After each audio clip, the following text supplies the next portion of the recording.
l'objectif de ce groupe de travail aujourd'hui, ça va être dans un premier temps de vous présenter ce que sont les troubles 10. Cette présentation, puisque FACE Grand Toulouse n'est pas spécialiste de ces sujets, elle va être réalisée par des associations spécialistes sur le territoire. Donc, on aura AP10, on aura Dyspraxie mais fantastique, Dyspraxie France 10 et Avenir Dysphasie, ainsi que Cap Emploi par la suite, qui vont vous présenter un petit peu les troubles 10, quels impacts ça a sur la vie quotidienne, sur la sphère professionnelle et tout simplement leurs activités et leurs structures pour que vous puissiez avoir une meilleure idée de ce qui se passe dans cet univers-là. Ensuite, l'objectif de ce groupe, ça va être dans un deuxième temps d'avoir des témoignages à la fois des personnes concernées et des entreprises pour pouvoir avoir... Par contre, je vais vous demander de couper votre micro en arrivant directement. Ça y est, j'y suis. Merci. Merci. Donc, l'objectif, ça va être d'échanger sur ces questions-là, d'avoir des témoignages, des échanges intéressants sur les difficultés rencontrées, sur des bonnes pratiques qui ont permis de faciliter l'intégration des personnes 10 en entreprise pour pouvoir évaluer, identifier les besoins, les attentes et voir comment on peut faire évoluer les choses de notre côté. Donc, pour vous remettre un petit peu dans le contexte, FACE Grand Toulouse, donc on est un club d'entreprise qui est engagé au niveau social, environnemental et économique sur le territoire. Donc, on a une 60aine d'entreprises adhérentes qui participent à des actions d'insertion sur l'emploi, l'éducation et la médiation. Ce groupe de travail, il s'inscrit dans le projet Face au handicap. C'est un projet qui est financé par la région Occitanie. Et donc, on réalise avec d'autres clubs de FACE sur le territoire pour pouvoir sensibiliser les entreprises au handicap et au travail en milieu adapté et protégé. Donc, ce groupe de travail, c'est vraiment une petite partie de ce projet. Tout au long de ce groupe de travail, vous allez avoir des petites questions pour que ce soit plus interactif et qu'on puisse rebondir aussi sur vos avis et sur vos connaissances. Donc, je vous invite à répondre au sondage. C'est ma collègue Colline Wheeler qui va animer le chat et toute la partie sondage. Vous pouvez utiliser évidemment le chat. Je pense que tout le monde commence à s'habituer un petit peu au visio. Donc, vous pouvez utiliser le chat pour poser des questions. Vous pouvez aussi utiliser la petite icône pour lever la main. Voilà, c'est vraiment interactif. Vous pouvez poser des questions quand vous le souhaitez. En tout cas, sachez qu'en deuxième partie, il y aura vraiment une partie d'échange pour que vous puissiez prendre la parole sur tous ces sujets. Est-ce que vous avez déjà des questions pour commencer? Ou est-ce que je passe la parole du coup aux associations spécialisées pour le contenu?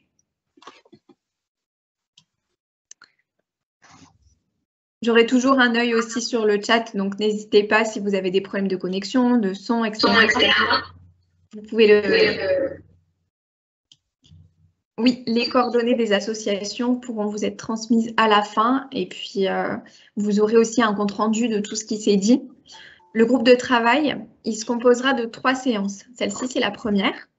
Il y en aura une deuxième le 3 août et la dernière se déroulera donc début septembre, le 6, il me semble. C'est toujours un mardi de 10h à 11h30. Et à la fin, donc le 8 octobre, il y aura un webinaire de restitution au niveau régional pour que l'ensemble des partenaires du projet au niveau de la région puissent un petit peu savoir où est-ce qu'on en est, sur quel point on a avancé, qu'est-ce qu'on a pu relever comme difficulté et comme bonne pratique. Voilà, pour que tout le monde puisse profiter de notre échange.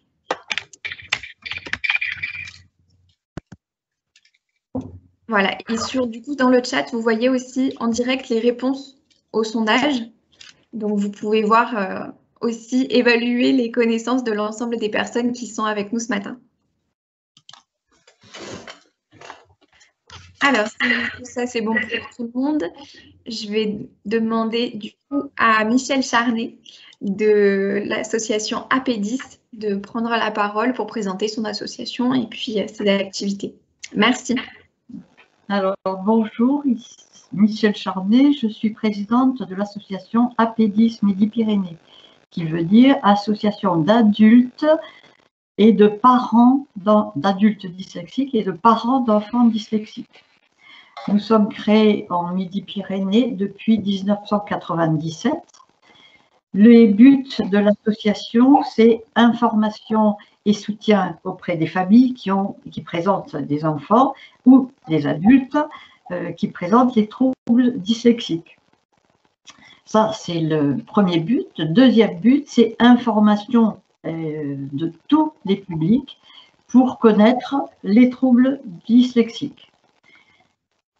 Qu'est-ce que fait l'association? Il y a forcément une permanence téléphonique, il y a des groupes de travail sur les ateliers informatiques, des groupes de travail sur la préorientation, surtout pour les jeunes qui sont en collège et même en lycée.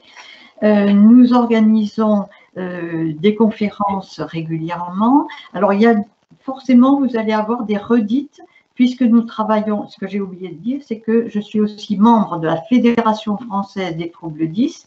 Je fais partie du bureau de cette fédération qui, au niveau national, regroupe les associations de familles des différents troubles que vous allez présenter ce matin, c'est-à-dire dyslexie, dysphasie, dyspraxie et troubles de l'attention. Donc, forcément, nous avons des actions communes sur le territoire.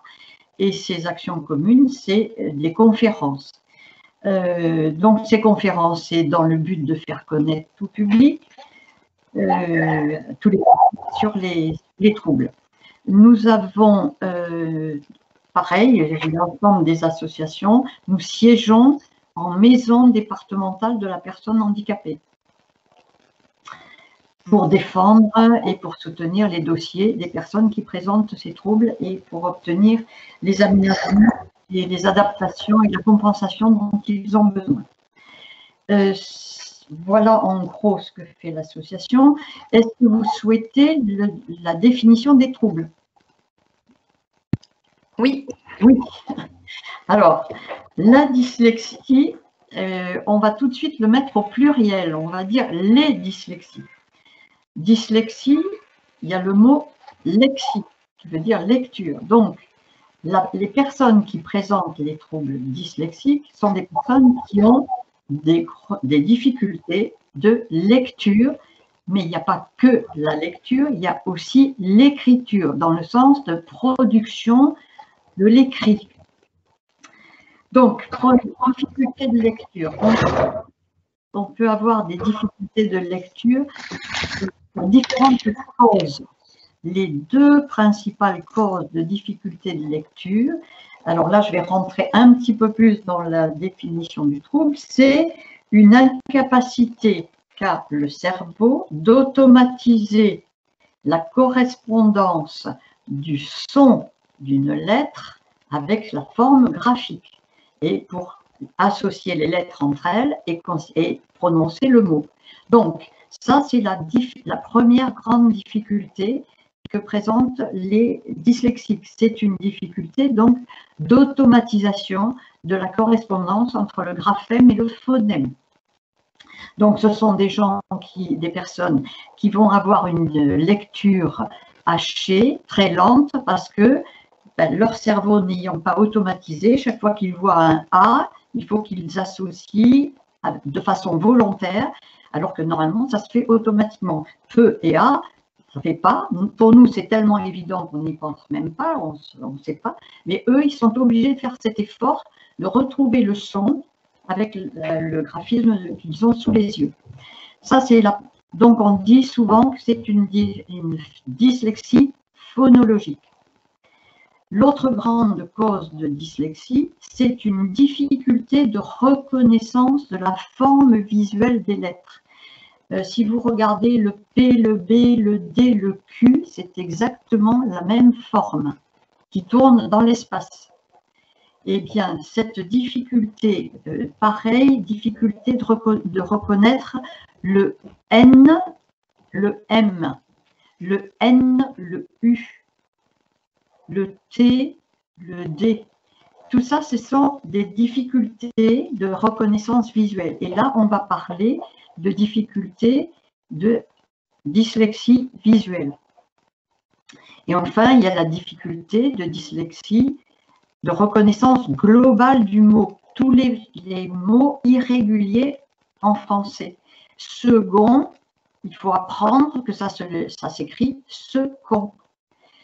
Femme, il faut apprendre que ça se lit femme et non pas femme. Quand on associe la lettre et le son, là, on devrait dire femme. Poil, on ne dit pas poêle, on dit poil. Donc, toute cette irrégularité dans la langue française qui nous permet de lire de façon automatique par reconnaissance globale du mot, c'est la difficulté de lecture globale. Et on parle de difficulté de lecture globale. Donc, ça, ce sont les grands types, mais en réalité, elles se cumulent souvent. Il y en a une des difficultés qui est prépondérante, mais elles sont souvent associées. Pourquoi? Parce que dans le développement, pendant l'apprentissage, les deux formes d'apprentissage de la lecture s'auto-activent mutuellement. Et donc, quand il y en a une qui est en retard, l'autre va être aussi en retard. Donc, généralement, on ne dit plus on a une dyslexie phonologique ou une dyslexie de surface ou une dyslexie de la voix globale. On va dire simplement on a une dyslexie mixte. Et l'ensemble fait la difficulté de lecture. À la difficulté de lecture s'associe pratiquement toujours la difficulté d'orthographe, forcément. Et donc, on a ensuite la dysorthographie. Voilà les grosses difficultés des dyslexiques. Ce que j'ai oublié de dire au tout début, c'est que ce sont des personnes normalement intelligentes. Et ça, c'est vrai pour tous les troubles que l'on appelle les troubles 10 et qui sont aussi dits des troubles invisibles. Parce que extérieurement, la personne ne présente aucun signe externe qui va alerter pour dire qu'il y a une dyslexie. Je pense avoir essayé de vous faire le tour le plus complet. C'est des gens qui ont donc d'habitude qui ont un bon langage oral, mais à l'écrit, ben, ça ne va pas. Il y a la lecture qui ne va pas et l'orthographe qui ne va pas. Bien sûr, ils suivent des rééducations, mais ce qui reste le plus longtemps, c'est la difficulté de dysorthographie. Voilà. Et puis après, vous allez voir que avec les autres troubles qui vont être présentés, eh bien, on a souvent d'autres petits signes des autres troubles 10. Voilà, je pense, s'il y a quelques questions, je peux répondre, sinon on verra à la fin, mais je pense avoir fait le tour de… ce que je voulais dire aussi, c'est que le dyslexique, il a beaucoup de difficultés à produire de l'écrit, non seulement par rapport à l'orthographe, mais parce que sa pensée… il faut qu'il organise sa pensée pour produire. Et là, ça lui prend du temps aussi. Voilà. Voilà, en gros. Petite question. Je ne sais pas si on te fait une demande avant de parler. Comment ça marche, Magali? C'est OK?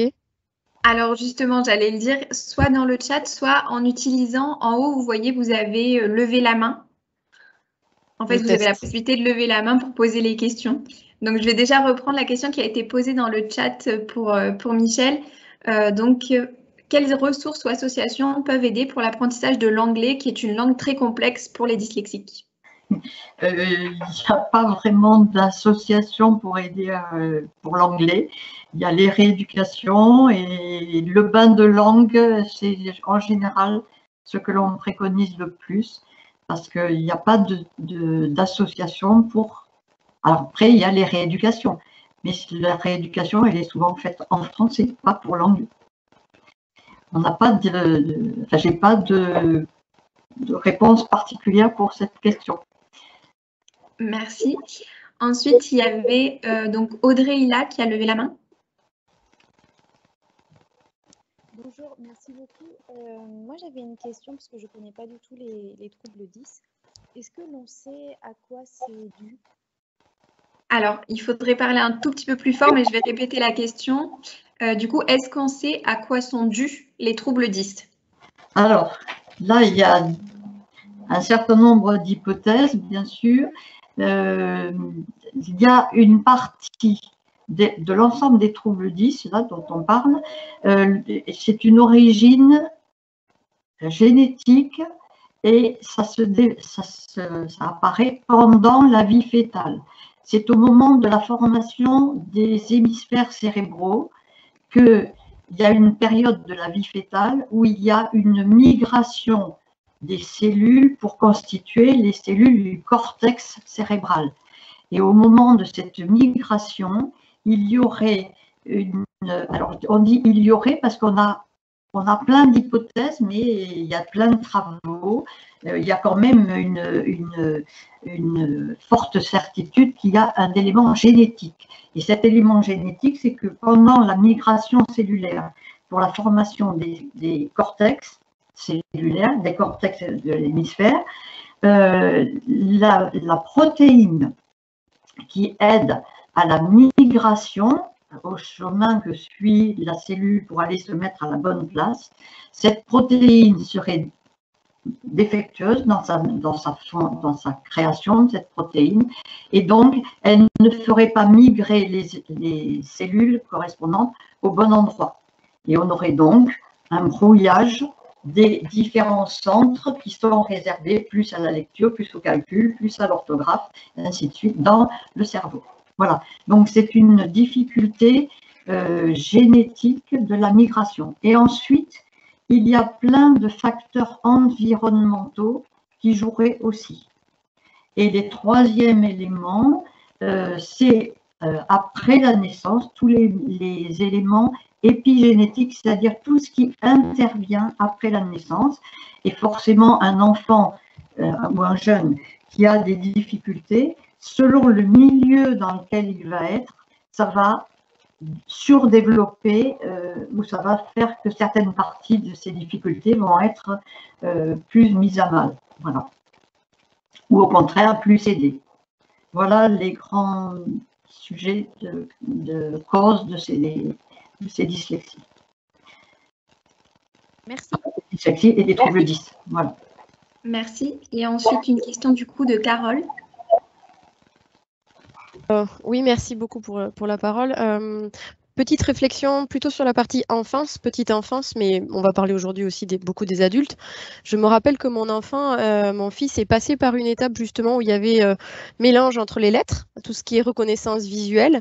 Je me pose la question de la formation du corps professoral. Est-ce qu'en France, toute la partie formation de profs, de maîtres, de maîtresses, tout ça, tient en compte, en tout cas une sensibilité à ces sujets-là, ou est-ce qu'on remarque que c'est plutôt les parents qui tirent la sonnette d'alarme avant les maîtres et les maîtresses? Comment ça se passe aujourd'hui? Merci beaucoup. Il y a tous les cas de figure, ça peut être les enseignants qui tirent la sonnette, c'est souvent les parents, effectivement, c'est beaucoup plus souvent les parents qui tirent la sonnette, parce que les enseignants n'ont pas une formation dans leur formation initiale sur les troubles 10.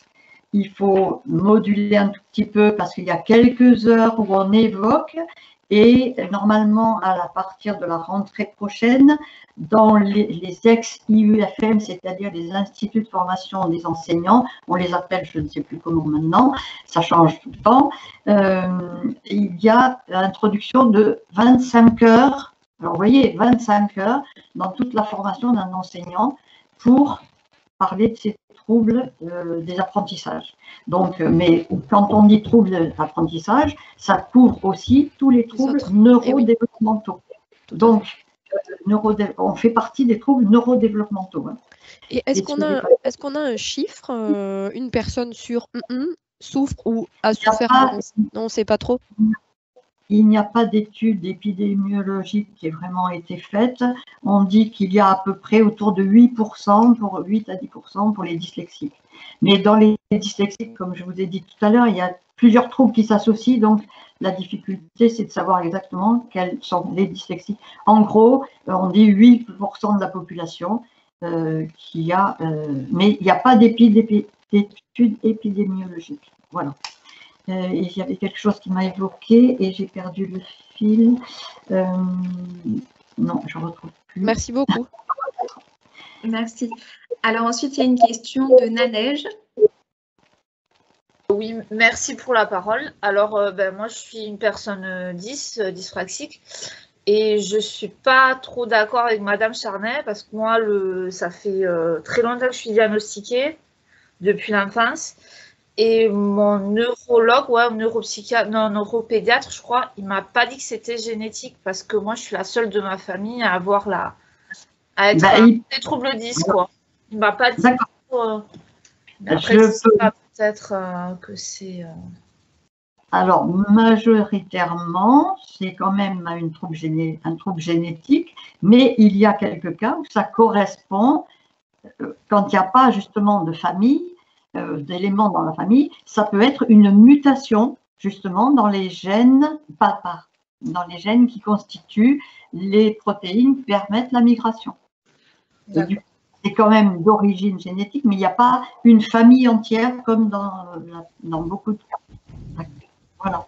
Il peut y avoir des mutations qui font que ça trouble. Voilà. Merci. Pour les cas isolés, c'est ça, souvent l'explication. Ok, merci. Alors effectivement, en organisant ce groupe de travail, je me suis intéressée au nombre de personnes qui avaient des troubles 10. Et donc, il n'y a pas eu en France vraiment d'études qui puissent donner des chiffres exacts. Et les estimations, c'est entre 6 et 8% de la population. Mais ces chiffres-là, ils restent vagues puisqu'il n'y a pas eu d'études exactes sur le nombre de personnes concernées. Donc, ça reste un petit peu flou. Puis, enfin, c'est un petit peu peut-être sous-estimé puisqu'on sait que voilà, dans quasiment toutes les classes, il y a une personne qui a des troubles 10. Donc, on se demande un petit peu voilà, si ce sont les chiffres exacts ou pas. C'est très compliqué d'avoir des chiffres, en tout cas en France. Merci Michel. Est-ce que du coup, il y a d'autres questions sur les dyslexies? Alors, je vois Thierry qui a une question. Oui, bonjour. Quels sont les troubles qui persistent à l'âge adulte, en fait? Parce on connaît tous des enfants qui sont dyslexiques, mais une fois qu'ils ont traversé de manière plus compliquée pour eux les études, est-ce qu'à l'âge adulte, est-ce qu'ils ont un statut reconnu ou est-ce que finalement, ils ont surmonté ce handicap et ils travaillent comme les autres? Alors, je vais répondre. Quand ils ont vraiment un trouble, le trouble reste à vie. Le trouble reste à vie. Pour ceux qui avaient un simple retard, ça peut être juste compensé par les rééducations, mais pour celui qui a vraiment un trouble, surtout s'il est d'origine génétique, même si c'est un cas isolé dû à une mutation, le trouble reste. Par contre, on va plus ou moins bien compenser en fonction des rééducations que l'on aura eues, du milieu familial dans lequel on aura été, qui nous auront permis de faire un certain nombre d'acquisitions hors scolaires, qui nous ont permis de construire notre culture. Et à l'âge adulte, ce qui reste, le trouble, il reste, mais on s'oriente en général professionnellement parlant vers un métier qui évite les difficultés que l'on a et qui mettent en place les points forts, au contraire, qui utilisent les points forts que l'on a. Et quant à l'état adulte, par contre, ces difficultés, elles réapparaissent souvent à l'occasion d'une grande fatigue, de choc émotionnel. Et là, du coup, on se retrouve dans la situation de l'enfant qui bute de nouveau. Puis ça peut avec le temps, ça repasse. Mais on est trouble 10 à vie. Voilà.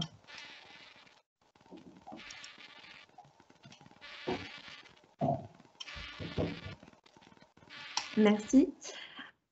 Alors, il y a une autre question dans le chat, donc un témoignage. Mon enfant est dyslexique, dysgraphique et actuellement il n'a pas de statut handicap. Est-ce qu'il vaut mieux avoir la reconnaissance ou est-ce que cet étiquetage marque négativement les jeunes?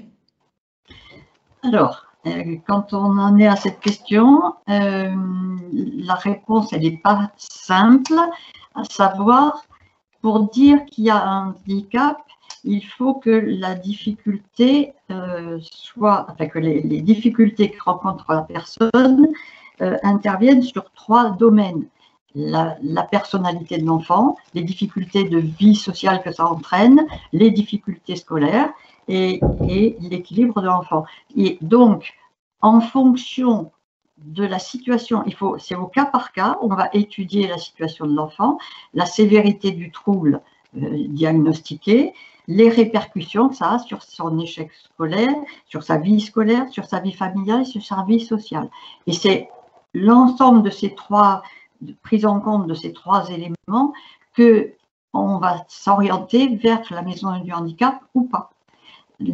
Quand ça n'est pas une dyslexie trop sévère, des aménagements pédagogiques peuvent suffire. Et dans ce cas-là, on demande ce qu'on appelle les plans d'accompagnement personnalisés, qui restent des accompagnements par les enseignants, avec des rééducations bien sûr hein, en parallèle, mais des adaptations qui sont internes à l'école.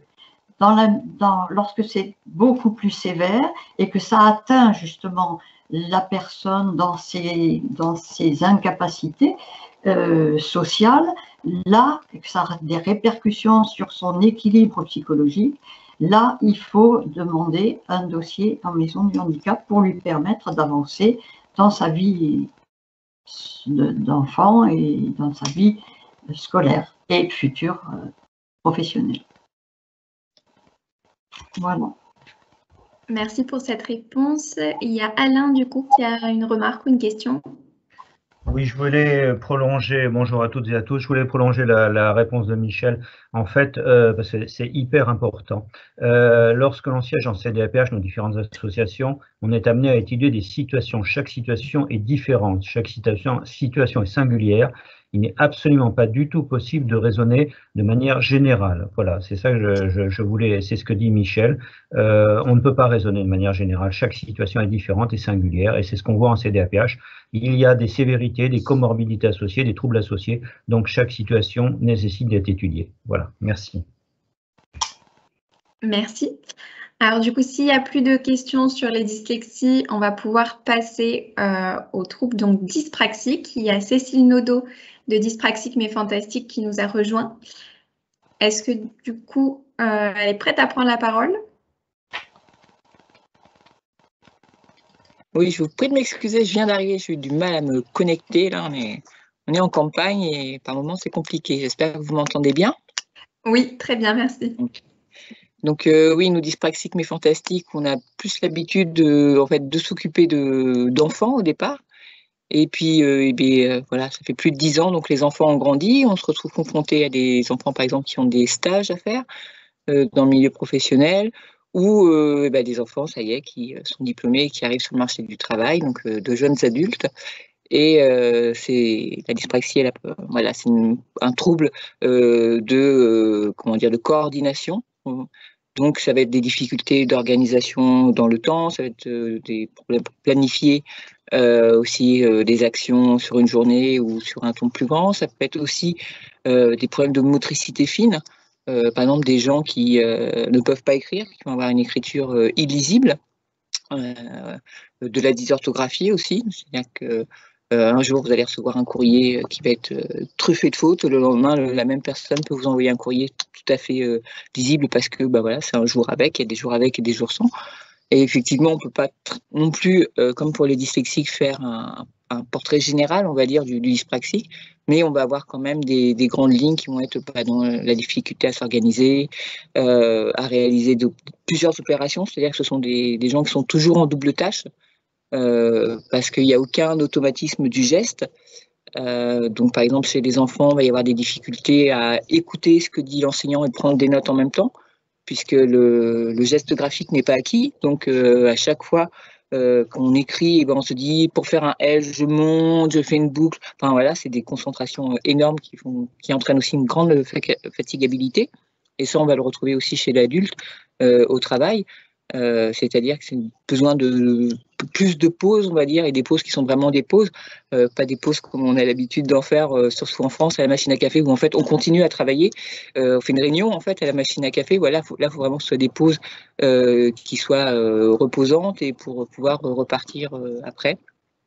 Et donc là, en fait, on arrive, voilà, quand on diagnostique des enfants, souvent, on repère dans la famille soit que le père ou la mère a eu aussi ces difficultés. Voilà, et à l'époque, la dyspraxie n'était pas reconnue, donc voilà, soit ils ont juste été qualifiés de fumistes toute leur scolarité. On s'est dit, puisque tu ne veux pas travailler, tu iras en voie professionnelle, ce qui était doublement débile parce que la voie professionnelle, c'est pas fait pour les gens qui veulent pas travailler. Et en plus, quand on a des difficultés manuelles, on voyait des gens, par exemple, comme c'était la grande mode en électronique ou des choses comme ça, où faire des choses méticuleuse avec des fers à souder, etc., c'était pas non plus vraiment la solution. Mais beaucoup de filles ont été envoyées en couture ou en coiffure, alors que certes, elles peuvent y arriver, mais ça demande beaucoup plus d'efforts, de concentration, et voilà, même parfois on a des douleurs musculaires de type tendinite chronique ou quoi, parce que justement, faire ces gestes demande vraiment un effort constant.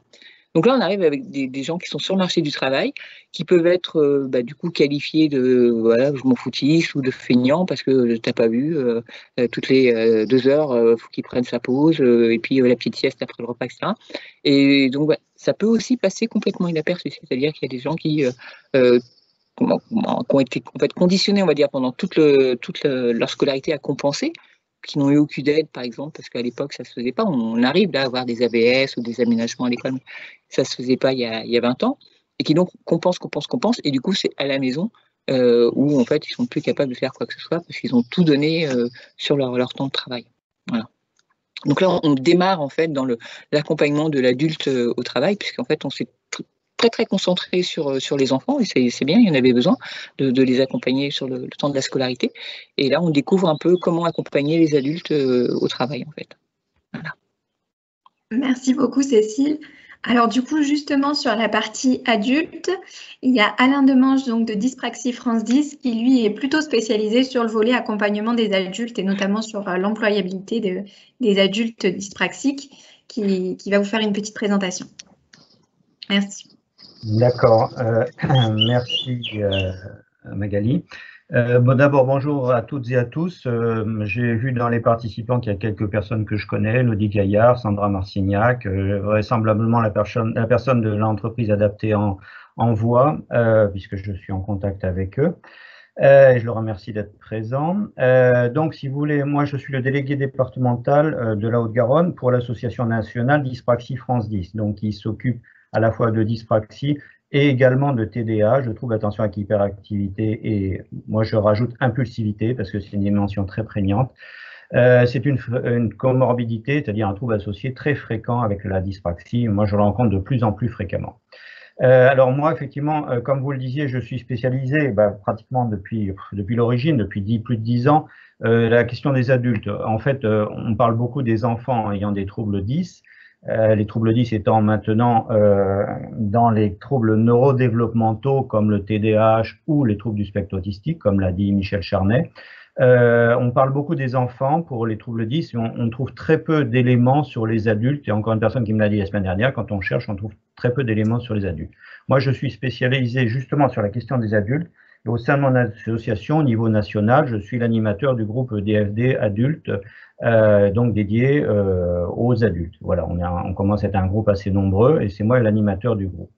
Bon, pour ce qui me concerne, je siège en CDPH comme mes collègues Michel Charnet et Michel Cobert, qui interviendra après.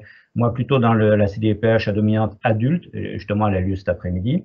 Je siège au comité local du FIPHFP, du Fonds d'insertion des personnes handicapées de la fonction publique, au groupe de travail de la région Occitanie, de Toulouse Métropole, de la ville de Toulouse sur les questions du handicap. Et je mets en œuvre, pour le compte de l'association, ce qu'on appelle des prestations d'appui spécifiques, je vous en parlerai un petit peu plus tard, des prestations d'appui spécifiques troubles cognitifs, dont le mandataire pour l'ensemble de l'Occitanie est la SEI. Donc voilà, donc je mets en œuvre des prestations d'appui spécifiques. Je fais de la formation dans des organismes de formation. Je suis intervenu récemment à l'EPID, qui est un organisme associatif pour des jeunes ayant des parcours difficiles, je vais dire ça comme ça rapidement, dans des ce qu'on appelait CRP avant les centres de réadaptation professionnelle, qui deviennent maintenant des ESRP d'ailleurs, dans des CFA. J'interviens également dans des entreprises, alors je dois dire assez peu, malheureusement, je le regrette, et d'ailleurs dans beaucoup de groupes de travail dans lesquels je suis, on ne voit assez peu des entreprises, donc j'avais demandé à Madame Sotoka la composition de l'assistance aujourd'hui, parce que c'est vraiment très important qu'on puisse avoir des interlocuteurs parmi les entreprises. Je connais beaucoup de référents handicap dans les entreprises, mais finalement, je suis relativement peu sollicité. Et notre association intervient alors au niveau national. Une spécificité, c'est sur le permis de conduire qui, pour les adultes, évidemment, ne concerne pas les enfants, mais les adultes. Donc, on est en contact avec la délégation à la sécurité routière du ministère de l'Intérieur. On a notamment participé à l'élaboration, à la rédaction d'un guide sur la conduite automobile et les troubles 10 qui a été diffusé au moniteur d'auto-école dans l'ensemble de la France. Et notre président intervient dans la formation initiale à Nevers des inspecteurs du permis de conduire. Et nous, à partir du moment où le Covid va nous lâcher un peu, si je puis dire, on peut intervenir dans la formation continue des inspecteurs du permis de conduire, donc qui n'ont pas eu dans la formation initiale quoi que ce soit sur les questions des troubles 10. Et donc, je suis susceptible, par exemple, d'intervenir en Haute-Garonne auprès des personnes, des inspecteurs du permis de conduire que je connais d'ailleurs sur les questions de permis de conduire. Voilà. Donc, pour vous situer sur le permis de conduire, les spécificités de l'association.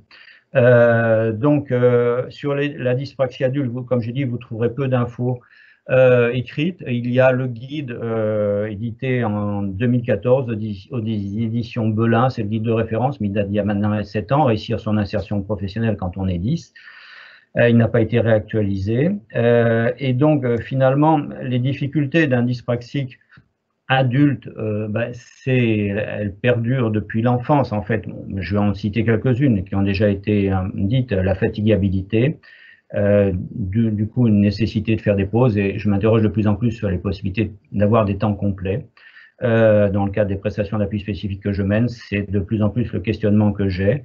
Des difficultés avec la double tâche, de la maladresse, du fait de la motricité fine qui est atteinte, des questions d'organisation. Enfin bon, je ne vais pas faire une liste à l'après-vert. Je pense qu'il est aussi intéressant de savoir que les personnes dyspraxiques ont des atouts, beaucoup de créativité, beaucoup de persévérance, une bonne efficience à l'oral, certains disent qu'ils sont même baratineurs, j'entends parfois cette expression, et des compétences numériques puisqu'ils ont été habitués depuis leur enfance à utiliser beaucoup les technologies numériques. Bon, vous allez me dire, c'est assez commun à l'ensemble des jeunes maintenant, c'est particulièrement prégnant chez les dyspraxiques.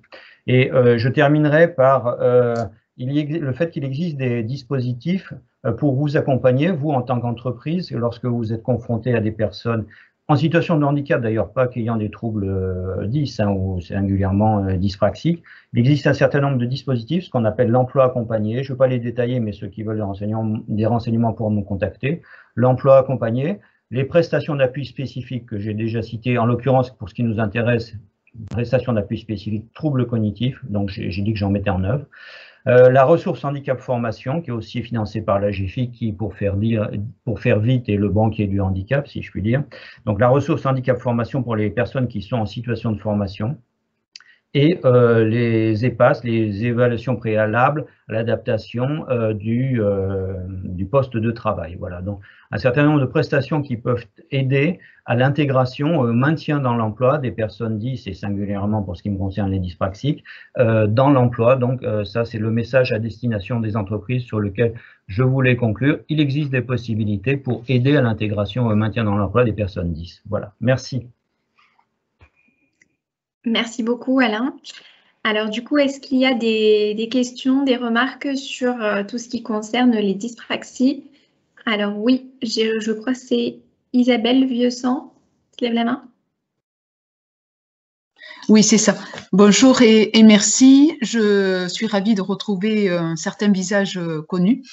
Là, monsieur Demange, vous commencez à m'intéresser, vous allez m'intéresser de plus en plus. Notre fille, donc Léa, a 22 ans, dyspraxique visio-constructive. Elle vient,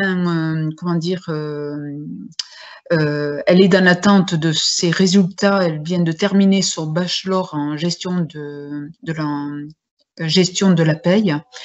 Et se trouve, et on commence à se heurter. Enfin, c'est pas qu'on commence, ça fait un petit moment, mais tant qu'on était dans le système scolaire, on avait quand même une logique qui était assez routée. Là, on se prépare à en sortir et ça va être le quid de son insertion professionnelle. Là, on mesure qu'elle est en alternance, en stage, et que la fatigabilité, elle est plus que d'actualité. Et alors, il y a cet aspect. Ensuite, là où nous sommes très, très démunis, c'est qu'elle a 22 ans, elle a mis toute sa vie et toute son énergie pour réussir un parcours scolaire. Ça prend du temps, ça a demandé beaucoup d'investissement de toutes parts. Par contre, elle n'a pas au détriment de toute relation sociale, amicale.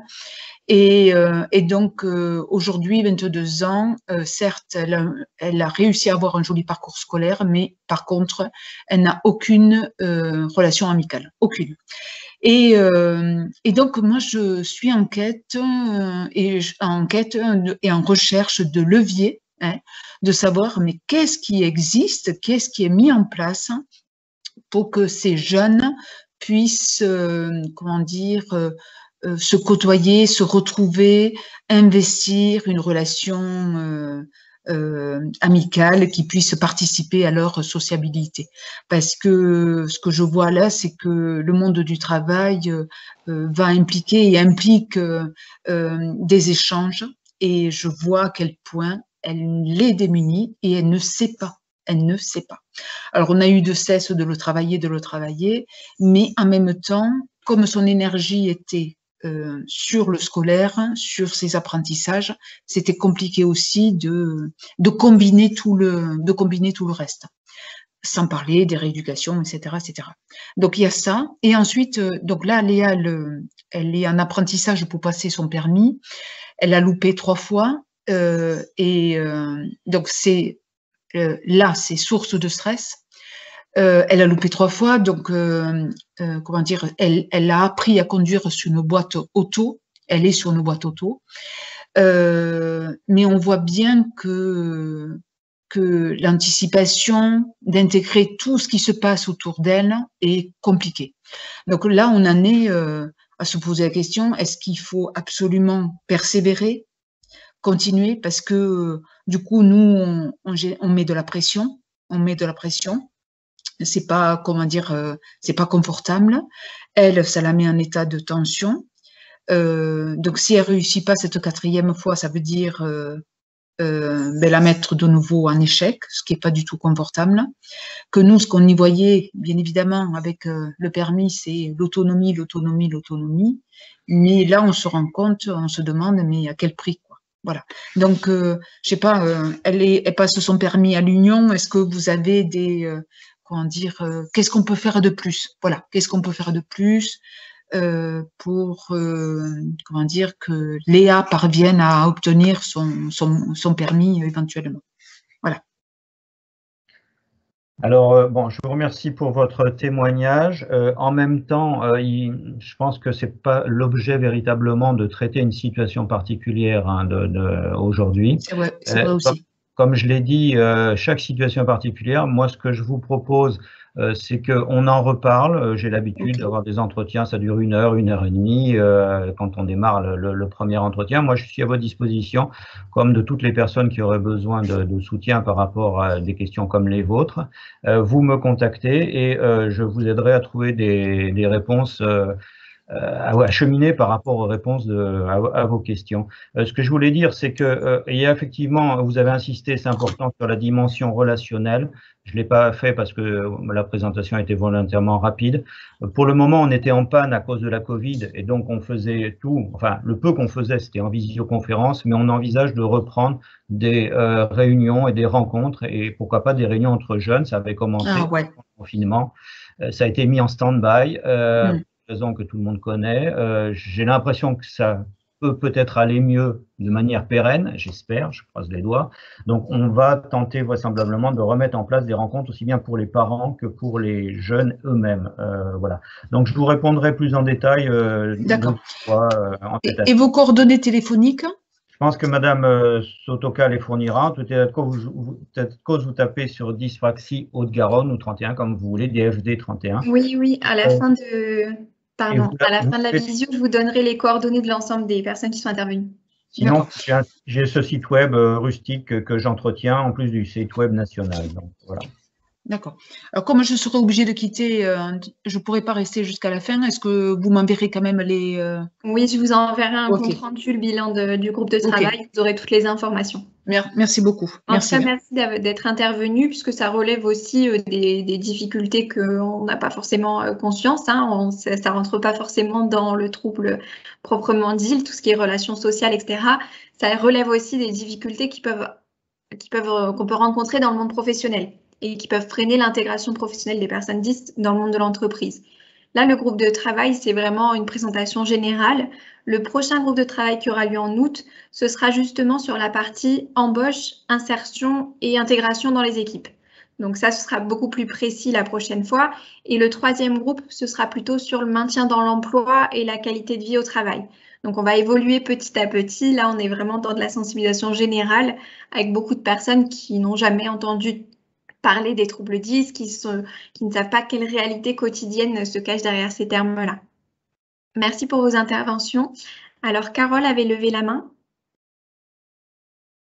Oui, pardon, mais l'intervention de Mme Vieuxin est très touchante. Si vous pouvez remettre votre micro, du coup, on vous entend très faiblement, en fait. Le volume est très bas. Mieux? Est-ce que c'est mieux? J'ai tout coupé. Oui.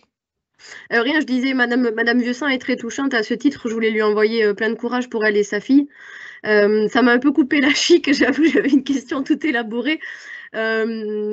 Juste des remarques, c'est vraiment très passionnant, très intéressant. Sans rentrer dans le détail pro qu'on abordera les prochaines fois, j'ai rencontré dans ma carrière et encore aujourd'hui quelqu'un dans mon équipe qui est très susceptiblement concerné et qui n'est pas identifié par les RH. Moi, parce que je suis sur la com et le marketing et la RSE, je suis sur ce sujet-là. J'ai travaillé à la mairie de Toulouse au domaine handicap et à la préfecture sur l'accessibilité. Donc, je suis sensibilisée à ça. Comment me positionner et comment positionner des gens qui n'ont pas l'ouverture d'esprit ou qui n'ont pas intégré ça dans leur propre process pour dire, peut-être que cette personne-là, c'est pas de l'incompétence, c'est pas de la mauvaise foi, c'est peut-être juste une posture liée à un handicap invisible. Concrètement, je suis bien emmerdée et j'ai vu passer dans une précédente expérience quelqu'un en grande souffrance, un homme qui n'écrivait pas de mail, qui était du coup en position, comme l'a dit Madame Charnet tout à l'heure, de réassurance, c'est-à-dire il se mettait en position pour pas du tout se confronter à ces complexités-là et qui a fini par être sorti par la boîte. Donc, il n'a pas du tout été considéré sur tous les points positifs qu'a abordé M. Demange tout à l'heure, toutes les postures professionnelles intéressantes. Mais voilà, donc ma question, c'est plutôt une remarque, mais quand on a l'œil ou la sensibilité sur ça, c'est très compliqué d'aller dire à la personne, toi-même, tu as peut-être un regard à poser sur ta situation et poser au manager ou au RH, toi-même, tu as peut-être un intérêt à regarder qu'est-ce qui se passe au lieu d'être dans le jugement et dans la punition. Voilà, je ne sais pas du tout comment me positionner. La question est ouverte. Merci beaucoup de m'avoir donné la parole. Si vous voulez, je peux tenter de répondre quelque chose.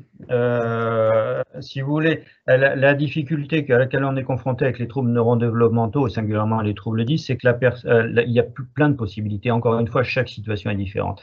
La personne peut ne même pas savoir qu'elle a un trouble 10. Moi, j'ai rencontré un jeune qui un jour m'a appelé, un jeune enseignant, à 28 ans. Il soupçonnait qu'il y avait quelque chose. Il se disait, je suis pas tout à fait comme les autres. Je vais surtout pas dire normal, c'est un mot que je veux pas utiliser dans ce cadre-là. Je suis pas comme les autres. Donc, il comprenait pas. Et il peut ne pas savoir, mais il s'est pas bien identifié. Donc, il peut aussi y avoir la personne qui a identifié, qui a fait peut-être un diagnostic, mais qui ne veut pas en parler parce qu'elle veut être comme les autres, elle veut se débrouiller comme les autres, y arriver comme les autres, et ça c'est très prégnant dans les troubles dont on s'occupe. Quitte à arriver dans le mur, et ceux qui s'adressent à nous sont souvent dans ce cas-là, ceux qui n'arrivent pas dans le mur, ils ne s'adressent pas à nous. Enfin, rarement, ça arrive, mais c'est d'ailleurs précieux. Mais ceux qui arrivent dans le mur, on le voit, ils n'ont pas voulu en parler, ils ont voulu se débrouiller tout seuls. Et ça, chez les jeunes ayant des troubles 10, c'est très fréquent. Et puis, il y a ceux aussi qui savent précisément, qui essayent de se débrouiller, mais qui ont peut-être même la RQTH, mais qui ne veulent pas en faire état, parce que vous n'avez pas l'obligation de faire état de votre RQTH à un employeur. Il n'y a que le médecin du travail, un médecin de prévention, qui a besoin de le savoir. Donc, si vous voulez, vous avez plein de cas de figure possibles. Donc, tant que vous ne savez pas dans quel cas vous vous situez, vous pouvez tenter de dialoguer avec la personne, peut-être l'amener peut-être à évoluer, mais ça dépend d'où elle part. Si elle ne sait même pas ce qu'elle a, elle sait qu'elle a quelque chose de différent, mais elle ne sait pas quoi, lui dire oui, mais peut-être que vous pourriez tenter. J'ai remarqué quelque chose d'un petit peu différent. Est-ce que vous avez consulté? Bon, mais c'est pas évident. Délicat. C'est surtout très délicat. Ouais, tout à fait. Tout à fait, mais c'est difficile de voir des gens se fracasser professionnellement quand dans les équipes, il y a d'autres personnes qui ont cette sensibilité-là. Et franchement, ça me touche beaucoup. Je trouve que voilà, le rapport au boulot, là, ça amène un peu de, comment dire, de bienveillance dont on manque énormément. On est dans des logiques de productivité, de posture, de savoir-être, de savoir-faire, et on oublie qu'il peut y avoir des incapacités neuronales. Enfin, je sais pas le mot, mais Madame Charnay l'a expliqué tout à l'heure, mais c'est pas possible, c'est bloqué, c'est pas possible. Pour autant, la personne n'est pas à jeter à la poubelle.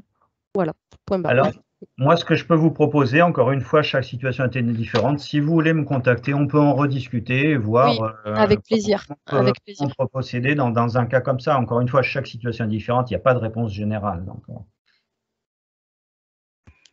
Merci pour ces interventions. Il y avait Nadège qui avait levé la main. Alors, oui, moi, je voulais rebondir sur le témoignage de Madame Vieuxsang et sur les échanges qui viennent de se faire. Là. Alors, moi, je suis une personne 10. Bon, ça n'a pas été facile, mais niveau social, ça va. J'ai eu le permis au bout de la 4e fois. Bon, après, j'ai eu ma famille qui m'a beaucoup aidée aussi, qui a payé aussi l'auto-école. Mais les chèques, c'est pas grave, quoi. Le permis, moi, j'habite à Toulouse, en plein centre, je ne m'en sers pas. J'aime pas conduire, mais j'ai eu le permis parce qu'il fallait que j'ai le permis, quoi. Mais après, c'est pas une fin à soi. Il faut pas qu'elle se formalise pour l'obtention du permis. Après, niveau social, les choses commencent quand même à bouger. Et ça fait plaisir parce qu'en France, c'est quand même un peu fermé sur les troubles 10, tout ça. Mais maintenant, ça commence à rentrer dans les mœurs. Que ça soit au niveau professionnel, moi, j'ai eu des expériences professionnelles où je me suis fracassée aussi. Ça n'a pas été simple du tout. Mais maintenant, je commence à rencontrer des collaborateurs qui sont très ouverts, et que ça commence à bouger, donc faut pas perdre espoir, et puis il faut espérer que ça change, quoi. Mais ça va aller, je pense, dans le bon sens, quoi. Merci. Alors, il y a Virginie qui lève la main. Est-ce que vous m'entendez ? Oui, très bien. D'accord. Parce que je suis sur un lieu de vacances et j'ai peu de connexion. Donc, du coup, je voulais vous remercier pour tous vos échanges. Là, je suis connectée à titre personnel et en fait, je m'intéressais davantage à toute la diversité cognitive et toute la diversité non visible. Et là, pour moi, c'est un moyen de mieux connaître tout ce qui est 10 et quand j'entends tous vos commentaires, parce que je suis aussi RH dans une entreprise depuis peu. Et j'ai à cœur de promouvoir cette diversité, moi, que j'appelle non visible. Et il y en a d'autres, il n'y a pas que celle-ci. Et moi, je la voyais aussi comme un talent de créativité, et pas que forcément des choses difficiles à vivre. Et là, je comprends à quel point ça peut être difficile aussi. Enfin voilà, je voulais juste faire un commentaire parce que c'est très enrichissant tous ces commentaires et ça me motive encore plus à le promouvoir dans l'entreprise du coup. Voilà, je voulais juste, ça faisait écho à ce que j'entendais. Et je voulais juste témoigner de ça. J'avais juste une question à vous poser. Donc, Alain Demange, est-ce que vous êtes dans la fonction publique ou dans le domaine privé, dans l'entreprise privée ? Alors, je suis dans le domaine privé, sur un secteur, une entreprise qui travaille dans l'aéronautique, mais moi, je suis plutôt basée en région parisienne et en Normandie. J'ai connu ce webinaire par LinkedIn, en fait. Je ne sais pas comment. Et je me suis dit, tiens, c'est intéressant pour mieux comprendre. Alors, voilà. J'explique vite fait ma question, puisque je suis au comité local, administrateur comité local du Fonds d'insertion des personnes handicapées de la fonction publique en tant qu'association. Il existe des regroupements de personnes qui sont dans les ressources, j'allais dire les richesses humaines, les RH, Je dis ça aussi, moi. Dans la fonction publique. Voilà, mais c'est pour la fonction publique. Donc, il y a des regroupements, des moments d'échange, des webinars qui sont organisés par le FIPHFP, mais vous n'êtes pas dans la fonction publique. Voilà, mais je voulais quand même passer le message si il y a des personnes de la fonction publique dans l'assistance. Voilà. D'accord. Mais en tout cas, je constate vraiment que dans les entreprises, c'est un sujet vraiment tabou. Hein. C'est trop tabou, ce sujet. Et c'est comment, au moins, on en parle davantage et on permet à chacun d'exprimer sa différence. Quelquefois, on a tous des différences visibles avec des talents et des revers. Et comment on le promeut, oui. Merci. Merci beaucoup pour ces interventions. Alors, s'il n'y a plus de questions sur ce sujet, je vais passer la parole à Michel Cobert, du coup, d'association Avenir Dysphasie. Alors, si vous pouvez réactiver votre micro, du coup, Michel, est-ce que… Oui, je crois qu'il y avait Michel Charnet qui voulait poser une question ou parler aussi. Je ne sais pas si… Alors, allez-y. Michel, tu peux parler, non? Tu avais quelque chose à dire? Il faut réactiver le micro. Oui, je voulais juste compléter quelque chose sur les interventions d'Alain.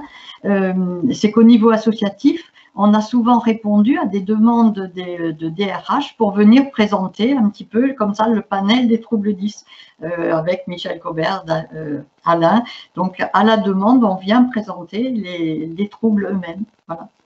Pour que les RH connaissent mieux et puissent repérer dans leur public ensuite les personnes qui peuvent être susceptibles d'être aidées. Voilà, c'est ce que je voulais rajouter. Merci. Du coup, Michel Cobert, il faut réactiver le micro. Voilà. Bon, ben maintenant c'est mon tour. Alors, pour la dysphasie, ça va être encore plus compliqué, et surtout pour les RH et pour les collègues de travail. La dysphasie, c'est surtout un problème de langage, du langage oral. Donc, il y a plusieurs dysphasies, malheureusement. Et le plus souvent, c'est très rare quand la dysphasie est unique. Elle est toujours associée à tous les autres troubles 10, notamment la dyslexie, la dysorthographie et il peut aussi y avoir des problèmes de dyspraxie. Plus légers en général, parce qu'ils sont plus dans le geste. Pour pouvoir mémoriser, souvent les dysphasiques peuvent être dans le geste. Dans la gestuelle, mémoriser par la façon, reproduire un geste plutôt que de lire une information ou de l'entendre. Il est évident que jusqu'à maintenant, on a entendu que le dyspraxique se débrouillait très bien à l'oral et que le dyslexique très bien à l'oral. Ce n'est pas forcément la même chose pour un dysphasique. Si au départ, l'enfant, dans sa petite enfance, un enfant dysphasique va parler très tard, voire après 6 ans, même plus tard, ça peut arriver. Donc, il y a tout ce décalage au niveau de l'acquisition j'ai perdu le mot, des apprentissages scolaires.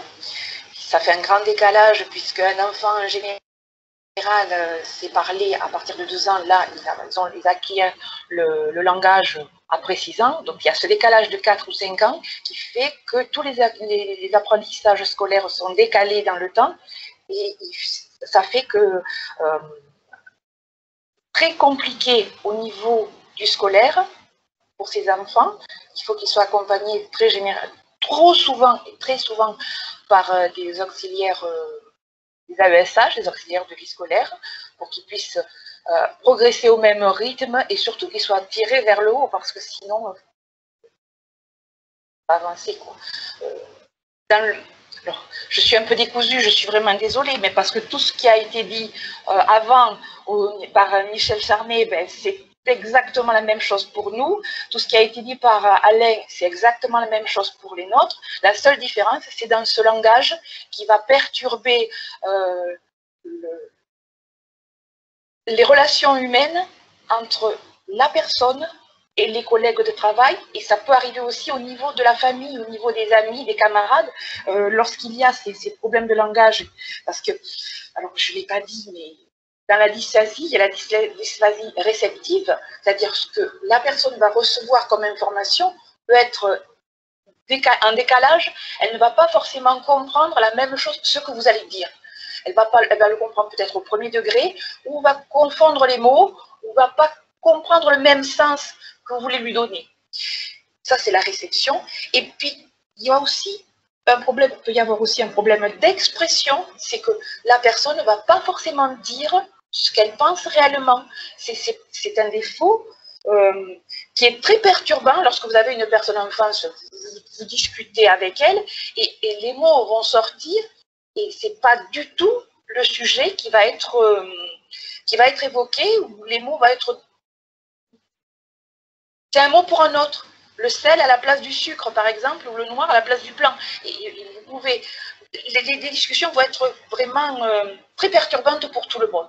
Ça m'arrive moi, même avec mon fils, à avoir des discussions qui vont être envenimées parce que puis, les mêmes choses, on se contredit, alors qu'en fait, on veut dire la même chose. Vous voyez, c'est très compliqué. Et au niveau du professionnel, et au niveau... C'est là où on va avoir des problèmes pour rentrer dans un emploi et pour être maintenu dans un emploi. Alors, autrefois, je dis bien autrefois, la dysphasie, lorsqu'il y avait des jeunes qui étaient dysphasiques, on les mettait souvent dans la case des déficients intellectuels, parce qu'ils parlaient très tard, donc ils n'arrivaient pas à lire, n'arrivaient pas à écrire, et on les mettait dans ces cases-là, et ils étaient mis de côté dans des institutions. Maintenant, grâce à la loi de 2005, ils sont reconnus comme handicap, même quelquefois ils peuvent être reconnus comme handicap rare, parce qu'il y a trop de troubles associés, et ils arrivent, ils progressent, ils peuvent avancer dans la vie, dans la scolarité, ils arrivent à avoir des diplômes, mais on se heurte ensuite à l'entrée dans le monde professionnel parce que ce sont des personnes qui ne savent pas tricher, qui ne savent pas mentir, qui ne savent pas se mettre en valeur, qui vont dire exactement ce qu'ils sont, et du coup, ils ne sont pas embauchés. Voilà. Et alors, je ne sais pas ce que je pourrais dire de plus. Je suis prête à écouter toutes les questions et à y répondre, mais c'est vrai que la dysphasie, c'est un trouble qui, je ne sais pas si c'est le pire, mais c'est très perturbant pour tout le monde. Voilà, alors je répondrai à vos questions, il n'y a pas de problème. Merci. Alors du coup, il y a Carole qui a déjà une question. Oui, je suis la seule à... J'ai beaucoup de questions. Ce n'est pas des questions, mais c'est des remarques, c'est tellement passionnant. Je pense que j'ai ma meilleure amie, vous venez de poser un diagnostic sur clairement ce qu'elle vit. Ma meilleure amie n'a pas de second degré. Ma meilleure amie est incapable de faire un escape game, pour ceux qui connaissent, c'est-à-dire de se mettre dans une projection, dans un jeu de rôle. Professionnellement, elle est dans des conflits perpétuels par mauvaise interprétation de ce que quelqu'un lui dit et de ce qu'elle répond. C'est-à-dire que j'ai déjà lu des échanges mails où elle est montée dans les tours alors qu'il n'y avait rien. Donc elle a suranalysé ou surinterprété. Pareil, elle inverse des expressions françaises. Les expressions ne sortent pas comme elles devraient. C'est-à-dire que voilà, le mot, là, le sel, le poivre, c'est exactement ça. C'est-à-dire qu'elle va faire une référence culturelle ou quoi, mais elle est complètement en vrac, sa référence. Alors, elle a de la chance, elle a trouvé un boulot qu'elle arrive à conserver, mais elle a un parcours professionnel très, très compliqué, chaotique. Amicalement, c'est compliqué aussi, c'est-à-dire que les gens qui restent, ce sont des gens qui acceptent qu'il faut se mettre en retrait parce que très souvent, on a un conflit pour rien. Donc, c'est usant de faire abstraction et de se dire c'est pas grave, elle est comme ça, c'est pas ça qu'elle veut dire. Elle n'est pas contre moi, c'est juste c'est le bazar dans sa tête. Et c'est chouette, merci Madame Cobert, c'est super chouette parce que elle se marie à la fin du mois pour un 4e report de mariage à cause du Covid, donc elle a quand même trouvé l'amour et ça marche bien et le mari est OK avec ça, mais c'est des situations improbables, incongrues. J'ai pas d'autre mot, les 3/4 du temps, bon, voilà, c'est complètement fou. Oui, c'est exactement ça, c'est tout mélangé. On ne peut pas dire que ce soit mélangé dans leur tête. Dans leur tête, c'est très clair. Sauf que ce sont les mots qui ne sortent pas comme dans leur tête. Et c'est encore pire. Oui. Voilà.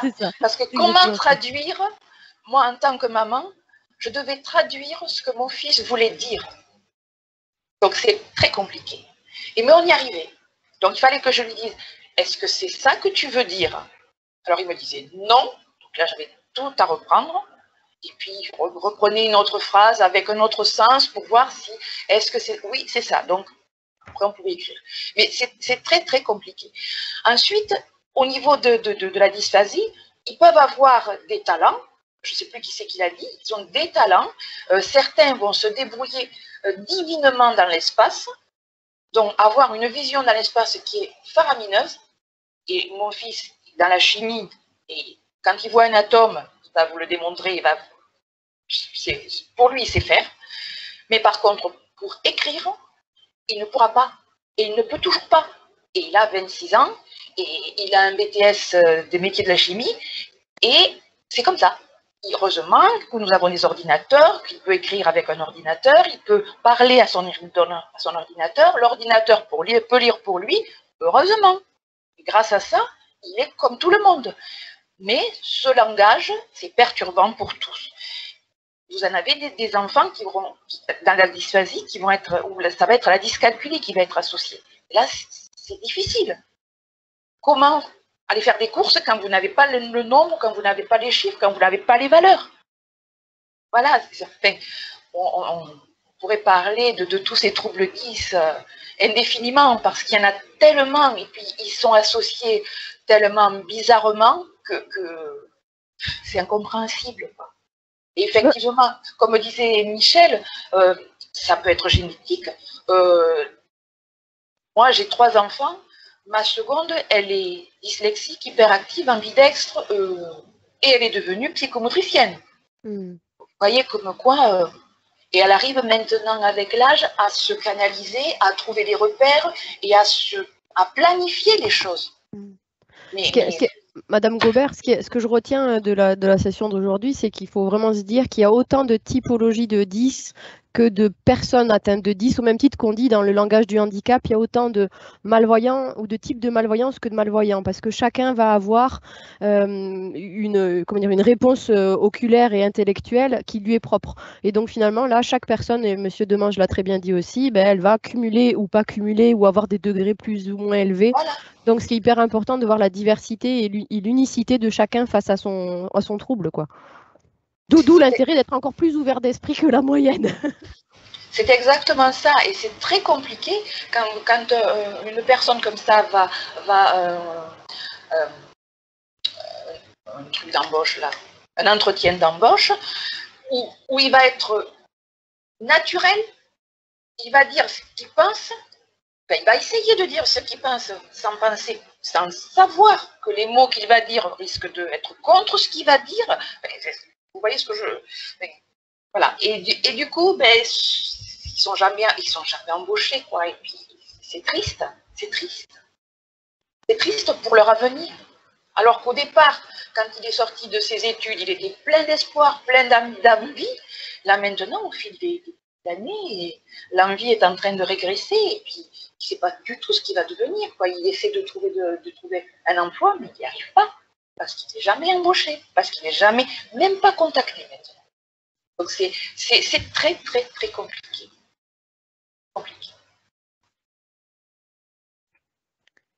Mais bon, il faut garder l'espoir. Merci beaucoup pour ces interventions et témoignages. Donc dans le chat, on a fait passer un sondage sur les difficultés rencontrées par les personnes 10 dans leur milieu professionnel. Et la difficulté qui est le plus ressortie, donc c'est l'aménagement des tâches sur les postes de travail. Il y a aussi eu donc l'intégration dans l'équipe, l'embauche et autres. Donc après, on pourra échanger sur la catégorie autres pour les personnes qui souhaitent prendre la parole. Là, j'aimerais donner la parole du coup à Cap Emploi.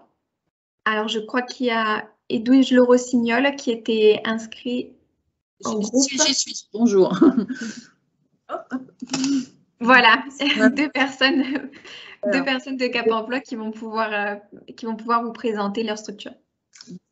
Donc, bonjour à tous. Donc, Karine Flojac et Edwige Le Rossignol, respectivement chargées de missions sur le pôle sécurisation formation et moi-même sur le pôle recrutement. Donc, on intervient à votre invitation, merci beaucoup d'ailleurs. Et donc, dans notre structure, comme quelques-uns le savent déjà, on accompagne vers l'emploi. Donc, soit sur de la réorientation professionnelle selon les handicaps, soit directement sur du recrutement ou sur de la formation ou dans l'emploi pour la sécurisation au sein des entreprises. De ce qu'on ressort, nous, là, ce matin, c'est qu'en effet, au niveau du 10, eh ben, c'est pas que 10, mais des milliers de 10 qu'on peut lister. Quant à notre intervention, nous, on est plutôt des intermédiaires. On n'est pas des experts. Hein. Ça, c'est important de le savoir aussi. On est intermédiaire entre la personne qui se réoriente dans le professionnel et l'entreprise. Voilà. Donc, on n'a pas vraiment d'expertise sur un handicap particulier. Quand il s'agit de 10, en effet, on fait appel à un prestataire extérieur qui est l'ASEI sur des PASS comme le décrivait monsieur. Voilà, des prestations d'appui spécifiques pour identifier les techniques ou les outils de compensation qui peuvent être utiles dans l'orientation de la personne. Voilà. Tu veux intervenir, Karine? Non. Voilà. Donc, bah, voilà. Vous passez par nous quand vous êtes inscrit à Pôle emploi. Voilà, parce qu'on a comme... Ouais. Vas-y. Voilà, nous accompagnons des personnes qui sont inscrites, donc il y a la reconnaissance travailleurs handicapés et qui sont inscrites à Pôle emploi. Voilà, c'est effectivement ces critères-là qui sont retenus pour bénéficier de l'accompagnement Cap Emploi. On nous entend? Oui, oui. Je pense, mais c'est parce que je n'ai pas sûr. D'accord. Est-ce que du coup, il y a des questions pour les intervenantes de Cap Emploi? Alors, on est d'une clarté limpide.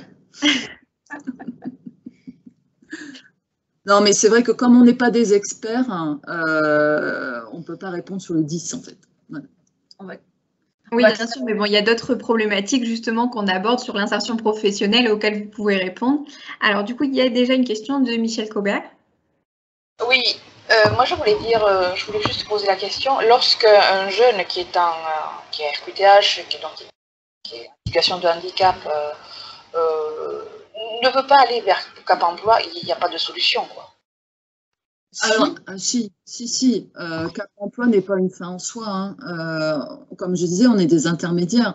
Maintenant, si la personne qui est titulaire d'une RQTH souhaite se débrouiller par elle-même via d'autres structures, Pôle emploi ou la mission locale, attention, les jeunes, ils ont droit à la mission locale. Donc, je vous entends pas. Donc, ils n'hésitent pas à interpeller. Et je disais, mais pas le mien. Pas le mien, pas la mission, il ne peut plus être à la mission locale. C'est l'appuyage, oui, parce que c'est jusqu'à 26 ans. Voilà. Mais ne pas hésiter à orienter les jeunes vers la mission locale. Pourquoi? Parce qu'ils ont des dispositifs tels que la garantie jeune qui permet aussi un accompagnement social. Comme on parlait d'intégration sociale, ça peut être utile aussi. Voilà. Et c'est plus long. C'est plus long que nous, ce qu'on peut permettre. Ben, Michel, en fait, ton fils, il peut aussi s'adresser à Pôle emploi, d'autant qu'il y a actuellement un projet de rapprochement entre Pôle emploi et Cap emploi qui va être opérationnel d'ici la fin de l'année. Hein. Oui, je sais, mais il est déjà à Pôle emploi. On lui a proposé d'être à Cap emploi, il a refusé. Alors, est-ce que c'est parce qu'il n'a pas compris ce que ça voulait être ou pas? Moi, je n'y suis pas quand il va à Pôle emploi. Donc, alors je vais peut-être préciser pour votre fils que l'accompagnement Cap emploi est beaucoup plus personnalisé qu'à Pôle emploi. Maintenant, c'est vrai qu'on se confronte aussi à l'acceptation du handicap et des limites dues au handicap par les personnes elles-mêmes. Ça, c'est sûr. Être orienté vers Cap emploi, c'est aussi accepter son handicap et le fait qu'en entreprise, il faille l'exposer. Voilà. Je vous coupe, hein, je pense qu'il n'a pas mesuré l'importance ou les possibilités de Cap emploi. Je pense qu'on ne lui a pas présenté ou qu'il a mal compris ce que Cap emploi pouvait lui apporter. Bon, il a sa carte. Nous, on a une carte, je suis désolée, avec Avenir Dysphasie, on a fait une carte jusqu'à maintenant où il y avait marqué que cette personne est porteur d'un handicap, la dysphasie. Donc, jusqu'à ce qu'il soit, tant qu'il a été en scolaire, il ne l'a jamais montré cette carte. Et là, quand il est allé à Pôle emploi, il a présenté la carte. Donc, il assume son handicap maintenant. Quand il voit qu'il n'y arrive pas à s'exprimer, il va le faire. Mais il a pas, je pense qu'il n'a pas mesuré ce que Cap Emploi pouvait lui apporter, parce que est-ce qu'on lui a bien présenté ou pas, je n'en sais rien. C'est pour ça que je dis, est-ce qu'on peut l'obliger ou pas? Non, il n'y a pas d'obligation. On ne peut pas obliger la personne, mais en tout cas, elle peut. Nous, on propose des réunions d'information collective. Du coup, la personne, elle peut redemander à son conseiller d'être orientée vers Cap Emploi, et là, elle pourra assister à une réunion d'information collective. Et elle aura toutes les informations nécessaires qui préciseront voilà, les modalités d'accompagnement de Cap Emploi. Oui, les informations collectives avec un dysphasique, je ne vous dis pas. Hein. C'est peine perdue, là. Alors après, oui, bon, dysphasique, dyslexique, parce que évidemment, c'est des présentations PowerPoint, mais on est là aussi physiquement pour répondre aux questions. Et les personnes peuvent être reçues en entretien individuel à l'issue de l'information collective pour repréciser les choses. C'est tout à fait possible. Je ne parle pas que pour mon fils, c'est parce que nous en avons d'autres dans l'association qui sont adultes et qui ont beaucoup de mal, qui n'arrivent pas à décoller, quoi, parce que... Alors, il y a Monsieur Maton aussi de Cap Emploi qui souhaite prendre la parole depuis tout à l'heure, qui lève la main. Oui, déjà bonjour. J'ai pas entendu en fait de quel Cap Emploi il s'agit. Cap Emploi 31. D'accord, vous êtes d'accord. Parce que je connais bien le Cap Emploi, mais comme ça a beaucoup changé, je ne reconnaissais pas. Donc déjà pour les autres personnes, c'est juste préciser que sur la Haute-Garonne, il y a 3 Cap Emploi finalement, puisque il y a une partie qui occupe le territoire du 31. Donc moi je représente le 82, mais aussi le 31 Nord. Et il y a aussi notre homologue sur le 09 en Ariège, mais là c'est un peu plus loin, mais qui ont aussi la partie Saint-Gaudens qui est le Comminges. Voilà, c'est juste pour préciser. Après, je rejoins ce qui a été dit. Après, c'est vrai que moi, en tant que conseiller, et globalement, quand même, on n'est pas très à l'aise effectivement avec ce trouble-là. Déjà, il est assez récent. Il se détecte, il est assez récent, peut-être pas, mais en tout cas, on le voit apparaître de plus en plus. C'est vrai que la politique aussi aujourd'hui qui développe un peu l'inclusion l'amène de plus en plus aussi. Donc on est de plus en plus confronté à ça, et c'est vrai que pas forcément très à l'aise. Maintenant, c'est vrai qu'au niveau des entreprises, je crois qu'il y a une, entre guillemets, quand même une attirance de certaines grosses entreprises vers ces handicaps-là, de façon parce que effectivement ils s'y retrouvent, parce qu'il y a effectivement des talents qui apparaissent, ce qui a été noté. Et ça, je le rejoins. Et moi, j'ai un cas récent là d'une intégration chez Airbus. Je suis assez, franchement, étonnamment surpris parce qu'il y a donc une grosse mission handicap avec Airbus, évidemment. Ils ont un groupe de gros moyens.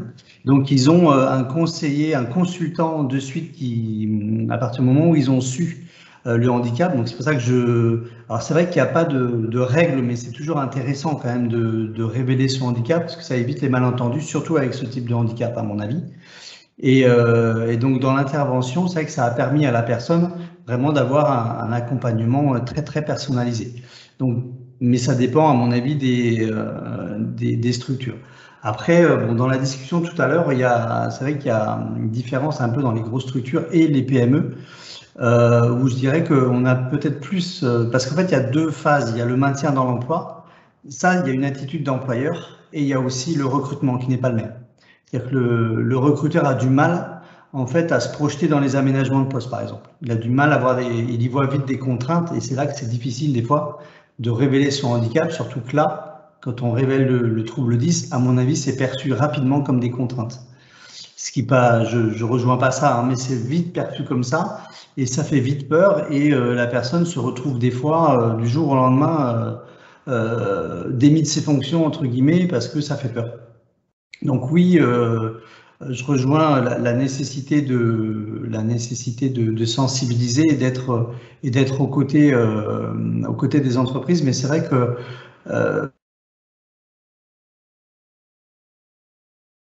ouvre des portes. Mine de rien sur les entreprises qui ont plus tendance à vouloir recruter quand même des personnes jeunes, au départ en tout cas. Donc voilà, bon, c'était juste un témoignage que je voulais donner. Et après, juste pour rejoindre au niveau des prescriptions de tout ce qui est lié à l'aménagement de poste. C'est sûr que le Cap emploi est plus aguerri, puisque nous, on fait que ça hein, au niveau des personnes en situation de handicap, même si effectivement le Pôle emploi et la mission locale, en tant que service public de l'emploi, peuvent le faire.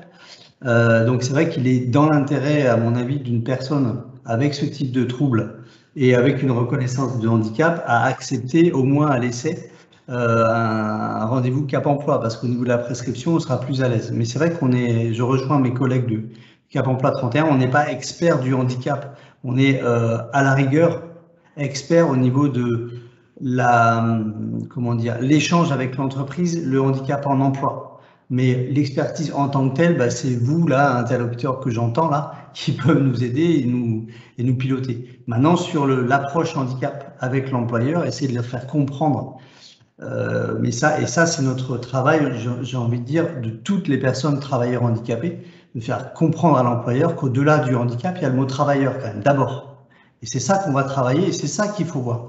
Parce qu'effectivement, tous les handicaps, finalement, ne sont que des situations très précises qui peuvent être largement compensées, quoi. Voilà, j'en ai fini. Merci. Si je peux me permettre, il ne faut pas oublier que quel que soit le handicap, et ça c'est très important parce qu'on le voit sur les CV, être handicapé n'est pas une compétence. Les compétences sont ailleurs. Donc, 10 n'est pas une compétence. Il ne faut pas oublier de dire à ces jeunes qu'ils ont développé d'autres compétences et c'est ça qu'ils doivent mettre en avant. Et c'est ça qu'à Cap emploi, on fait en sorte de travailler. C'est l'image de la personne qui est en situation de handicap face à la société, face à l'entreprise, comme disait M. Maton, dans l'entreprise. Et ce sont les compétences qu'on met en avant. On ne met pas en avant le handicap, mais les compétences qu'a développées la personne. Ça, c'est hyper important. Et c'est peut-être pour ça que les personnes qui sont en situation de handicap peuvent avoir des problèmes d'aller vers Cap emploi, parce qu'on est associé au handicap et pas à la mise en avant des compétences. C'est peut-être ce que vous pourriez dire à votre... Complètement, c'est complètement ça, ouais. Voilà. Merci beaucoup pour toutes ces interventions. S'il n'y a plus de questions, je vais juste du coup vous inviter au prochain groupe de travail et vous expliquer le fonctionnement du reste du groupe. Déjà, pour reprendre les questions des sondages qui ont été mis dans le chat, la plupart des entreprises qui sont présentes ce matin ont répondu qu'elles ne savaient pas s'il y avait des personnes qui avaient des troubles 10 dans leur structure. Et c'est vrai que ça peut être aussi une piste de travail pour notre prochain groupe, de savoir reconnaître et identifier les personnes qui ont des besoins spécifiques dans l'entreprise, peu importe si c'est les troubles 10 ou d'autres handicaps souvent invisibles. Mais voilà, ça peut être aussi une piste pour nos prochaines réflexions. Donc, comme je vous le disais, ce travail-là, il va se faire en 3 séances. Là, c'était une séance vraiment introductive pour un peu savoir de quoi on parle et puis pour identifier les principales difficultés, on va dire. Et donc, la prochaine fois, on pourra se retrouver pour les personnes qui le souhaitent et qui sont disponibles, parce que je sais qu'en été, c'est pas toujours... C'est ça le problème, ouais. C'est pas toujours le cas. Mais donc, le mardi 3 août, si je dis pas de bêtises, et que le 3 août est un mardi, oui, c'était ça. Donc, le mardi 3 août, de la même façon, en visio, de 10h à 11h30. Et là, l'idée, ce sera vraiment de travailler sur l'embauche, l'intégration dans une structure, mais aussi dans une équipe au niveau social. Travailler vraiment spécifiquement sur ces questions-là. Donc, on va avoir de la même façon des associations spécialisées, des entreprises qui pourront témoigner des difficultés, des bonnes pratiques, de ce qui a pu être mis en place pour faciliter cette intégration. Donc, on va vraiment se concentrer sur ce sujet-là.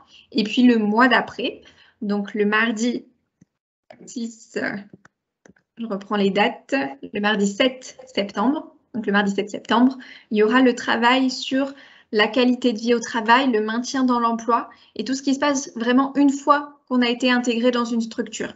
Comment on y reste, comment on s'y sent bien. Donc, ça va être ce sujet-là qui va être traité pendant la 3e séance.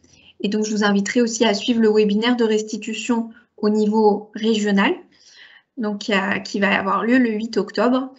Là, je vous enverrai aussi toutes les invitations pour les personnes qui ont participé à la séance de ce matin, pour pouvoir voir quels sont les échanges qui ont pu être abordés, quelles sont les questions qui sont ressorties le plus, les difficultés, les pratiques, les qualités des personnes 10 qu'il faut un petit peu plus mettre en valeur, les compétences, comme on en parlait tout à l'heure, le fait de dire que chaque personne 10 à une réalité, à un quotidien différent d'une autre personne qui a notre trouble 10. Voilà, tout ce genre de réflexion qu'on a pu avoir ce matin et qu'on aura aussi au cours des 2 prochaines séances, on pourra les faire valoir et les partager, en tout cas, à tout notre réseau régional au cours du webinaire du 8 octobre. Voilà.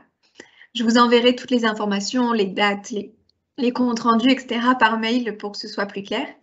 Et puis, il reste 5 minutes si jamais vous avez des questions, si jamais vous voulez encore échanger pendant 5 petites minutes. En tout cas, je vous remercie beaucoup pour votre présence ce matin. C'était très enrichissant. Donc, je vous remercie d'avoir participé à cette première séance de groupe de travail. Merci.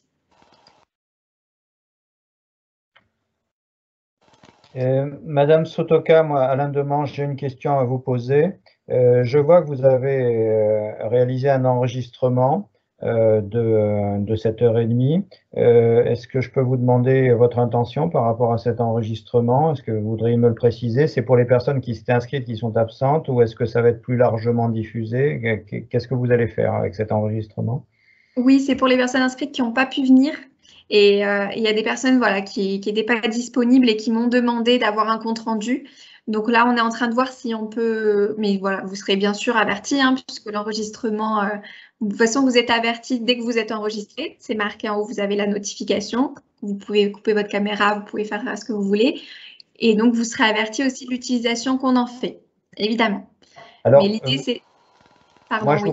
Je vous pose cette question, ça ne me pose aucun problème, et c'est même le sens, dans le sens contraire, c'est que je milite pour les enregistrements, et je dois même dire, dans des structures dans lesquelles nous siégeons avec nos collègues, quand on ne peut pas être présent, c'est très frustrant de ne pas savoir ce qui s'est dit, et au contraire, je suis très content que vous enregistriez, et si vous pouvez le diffuser comme vous voulez, moi j'ai pas de souci. Au FIPHFP, quand j'y siège et quand ils font des webinars, je veux dire, à la limite, pratiquement n'importe qui dans le monde peut, avec le lien, aller le regarder, et je trouve ça très bien, voilà.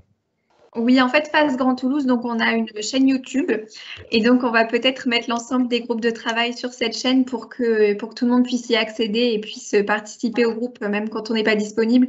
Surtout que je vois pour le prochain groupe qui est début août, en pleine période de vacances. Donc là, ça va être peut-être compliqué pour certaines structures de pouvoir être là et elles pourront rattraper tout leur retard avec les comptes rendus et avec le replay sûrement. Voilà. Christelle, vous avez une question, une remarque?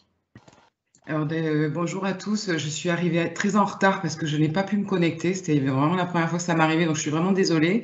Donc, du coup, je pense que je me suis ratée à le témoignage de Madame Vieuxsant, qui, je pense, devait être très touchant de ce que j'en ai entendu derrière. Et alors, moi, je tenais vraiment à être là au moins pour commencer les échanges avec vous parce que, alors moi, je connais du monde autour de la table là et j'ai fait des petits coucous par texto tout à l'heure à certaines personnes. Je suis chargée de mission handicap en entreprise et je suis maman d'une jeune fille qui a maintenant 16 ans, qui est dyslexique et dysorthographique sévère. Donc, je connais toutes les embûches que ça peut être et d'où une sensibilité pour tout ce qui est neuroatypie, on va dire, au sens large, parce que on parle des troubles 10, mais j'accompagne aussi l'autisme et je trouve qu'il y a beaucoup de similitudes dans l'accompagnement de l'autisme et des troubles 10 de façon générale dans le monde de l'entreprise.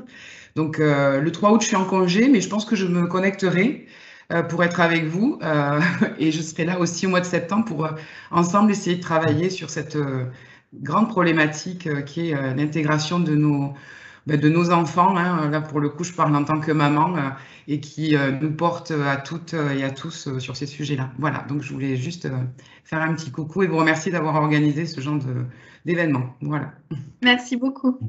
Merci beaucoup.